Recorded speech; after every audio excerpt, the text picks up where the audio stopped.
Get rid of all the clutter.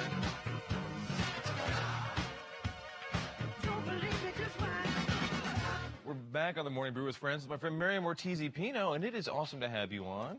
And because you've been in business now 15, 16 years. Yeah. That's huge. And you do kind of organizing, but on a really grand level for people, and really help people simplify and organize their lives in ways that I think the rest of us have no idea about, right? Right. It's kind of a combination of actually going through the stuff and coaching you through how to think about your stuff so it doesn't happen again. Yeah, very cool. Yeah. So I know during the holidays, I'm the guy who always gets stuff, and then I don't know what to do with it. I'm like, okay, I got 400 new coffee mugs, I got 700 new Christmas tree ornaments, and I don't want to keep them. I don't know what to do with all of these things. And I try to simplify my life. How do I pick and choose what to donate, what to get rid of, what to get away? How do you pick that? Well, once you have received the gift, yeah, that's the important part. Yeah. It's the giving and receiving part. So it's then, not the keeping part? It is not the keeping part. That is awesome. So then you get to choose what you want to keep, which are your favorites. So I always just evaluate. Like, I'll keep this mug. This is awesome. This giant coffee mug. It's a good one, right? Especially for you. It has a lot of room in there. I need it all. So what you do is you evaluate the new stuff against your old stuff and see if you like it better. If you like it better, you swap it out. If you don't like it better, you donate it or give it to someone else that would appreciate it. And this is one of the kind of the grand ways to stay organized, right? Yes. Yeah. Is it just too much clutter? Is that what you normally see? Yeah, and people feel really bad about giving away something that someone gave them, but it's yours to do with what you want now. Yeah. It's yours. I didn't give you this thing and then expect you to keep it forever.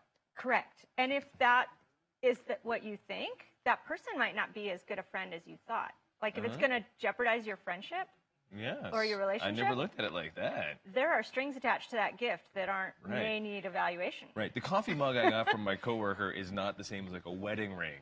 Correct. Right. Exactly. Yes. There are levels. Yes. Right. I love it. So what's the best way during the holidays to stay organized? I mean, this is that time of year when we all have piles of stuff that we're trying to get wrapped and trying to figure out, and you got to go to the store, and you got to, like, how am I supposed to, like, manage all of this? You have to set your own expectations. So most people get Can I set the bar really low? Oh, yeah. Okay. Yeah, I do. Awesome.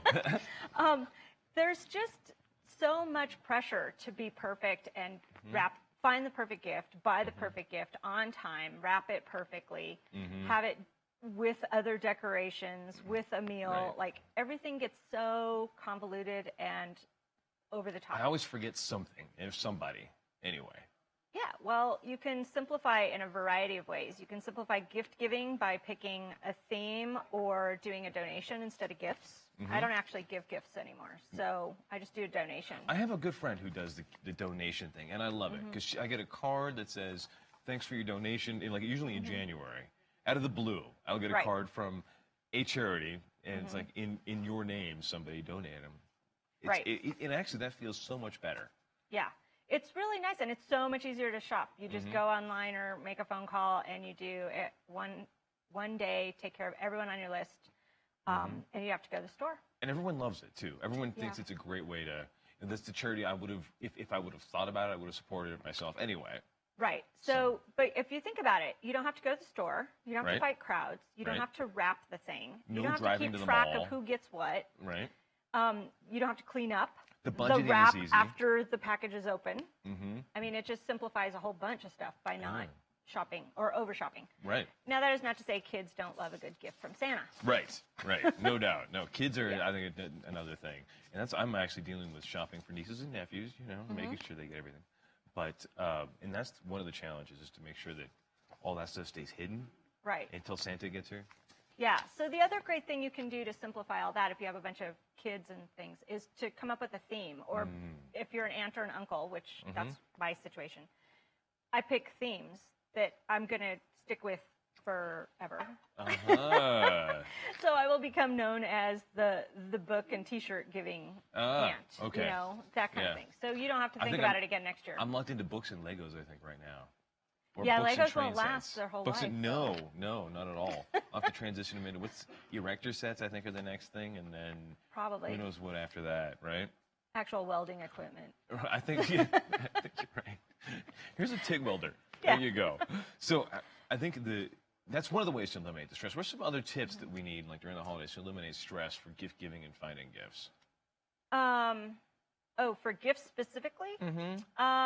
Again, pick something that is low threshold. So consumables or, flowers. You talked about booze. That works right. well. That's what all my friends wine. get. My friends, it's easy to shop. You're just like, scotch, done. Cookies. Sold. Yeah, I bake a couple batches of Bisco Cheetos, and that's what Right. everyone gets from me when I need to take hostess Well, the gifts handmade and gifts things. people do love, Yeah, but again, you have to buy the materials and Right. make the things and Right. wrap the things and Right. yeah. True. Well, and wrapping the things, I actually have the closet full of like half-finished wrapping paper tubes. Yeah. It's probably bad form to even admit that I still have that like half-finished wrapping paper tubes. But what do you do with that? Well, I mean, is there a way to organize it, set it aside, or? Yeah, I mean, if you have the wrapping paper, you want to use it, but you I'm need not to just gonna keep throw it consolidating. away. No, you just keep consolidating. Don't save the stuff from gifts you got. No, I'm not that bad. Gift wrap is a one-off. You need Right. you need to have the fun of tearing into it. Right. But the stuff that's left over, what you don't want to do is repurchase full set of gift wrap every year. Right. Because you still have half of what was last year. I so you still need to have use that. it up and then add to it. So I also recommend that once you use up all your themed paper, you start going with something simple, like solids. I learned that because Yeah. I was starting to wrap Christmas gifts in like Easter wrapping stuff. And Right, and that's fun too. Right. I don't have a problem with that, but some people do. But like I use white, blue, and silver for everything Year-round. on my wrap. So it works for baby gifts, it works for shower gifts, it works for Hanukkah, it works for Christmas, it works for weddings, Anything you got. birthdays, yeah. Excellent. Very cool. Yeah. Well, thank you for the tips. We appreciate it. We'll be back in a couple of seconds of the Morning Brew with Friends. We're going to wrap it all up today. It's been fun. When we finally kiss goodnight, how I'll hate going out in the storm. But if you really grab me tight, all the way home I'll be warm.